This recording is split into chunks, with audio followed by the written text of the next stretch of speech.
What if I told you one of the most in-demand cars right now isn't fully electric and isn't even expensive?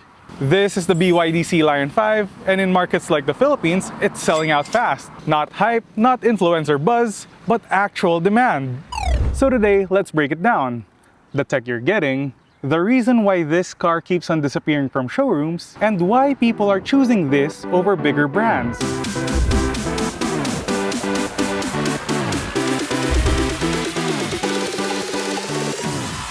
What's up guys, Jason here and welcome to 10-Bit Tech, where we talk about all kinds of tech such as cars, audio, smartphones, and more. The BYD Sealion 5 DMI is a plug-in hybrid compact SUV. It's not your usual hybrid. It uses BYD's DMI system, so it basically acts like an EV. And the gas engine acts more like a backup or generator. You get the range of gas with the efficiency of electric. Think of it as a transition car between ICE and full EV. And that's important because not everyone is ready to go full electric yet. Now let's talk tech, but the kind you'll actually use. The BYD Sealion 5 DMI system, the electric motor does most of the driving. It's smooth and quiet in traffic, and the 1.5-liter 4-cylinder gas engine will kick in for longer drives. So in day-to-day use, it feels closer to an EV experience, but without being fully dependent on charging. On paper, this has 197 PS and 300 Newton meters of torque, not tuned for performance but for efficiency and consistency. Acceleration is smooth, and power delivery is immediate. It feels more relaxed than exciting, which is probably the point. Alongside Super DMI, it uses BYD's Blade battery, and that has been BYD's main talking points globally. It's known for durability and designed with safety in mind. It isn't really something you notice every day, but matters long term. And for range, you can get up to 71 kilometers of pure electric range and up to 1,000 kilometers of combined driving. So in theory, you can do most drives in purely electric and rely on gas for longer trips. And this is where it gets more interesting. On a recent drive to Tagaytay, on the way down, we had around 30% of battery.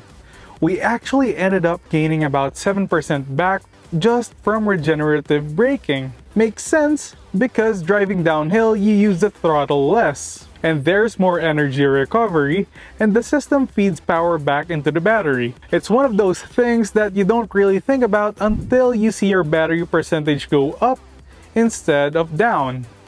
Inside, it's simple but modern. You get a 10.1-inch infotainment display with smartphone connectivity, BYD's signature rotating screen, and a digital instrument cluster. The 10-inch display is actually a sweet spot. It's big enough to feel modern, easy to reach and use, and not really overwhelming while driving. The rotating feature is one of those things that makes the car feel more high-tech than its price suggests. The interior is where it also slightly over-delivers. Compared to other cars around this price, it holds up pretty well. Layout is clean, materials are decent, and nothing feels out of place. It's not premium, but it also doesn't feel cheap. Driver assist is pretty basic. There's a reverse camera with parking sensors and basic cruise control. And that's it. BYD Sealion 5 DMI costs 1,248,000 pesos. And at that price point, most options are still purely gas-powered. And the other hybrid options are usually more expensive. So this ended up sitting in a bit of a gap in the market. So why is this car selling out? Let me give you 5 reasons. First, it fits how people actually drive. Most daily drives are short, and in the Philippines, usually traffic-heavy. And with around 70 kilometers of pure electric driving, that's enough for people's day-to-day driving without using fuel.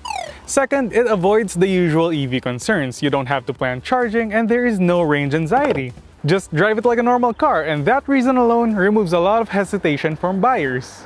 Third, it's in the right segment. It's a small SUV, and that's already one of the most in-demand categories.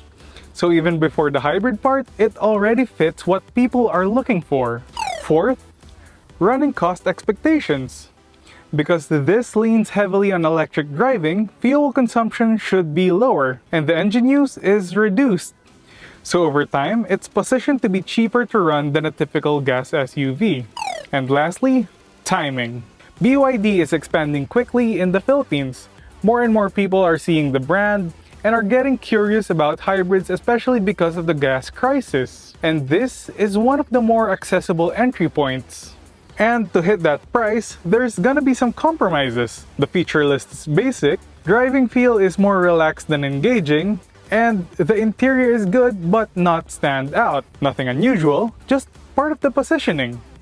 So yeah, the BYD Sealion 5DMI isn't doing anything dramatic. It's a plug-in hybrid with a simple feature set and a drivetrain that works well for daily use. And right now, that combination seems to be enough. Would you go for something like this or stick with a traditional gas SUV? Curious on what you think? This is 10-Bit Tech. See you in the next one. Bye guys!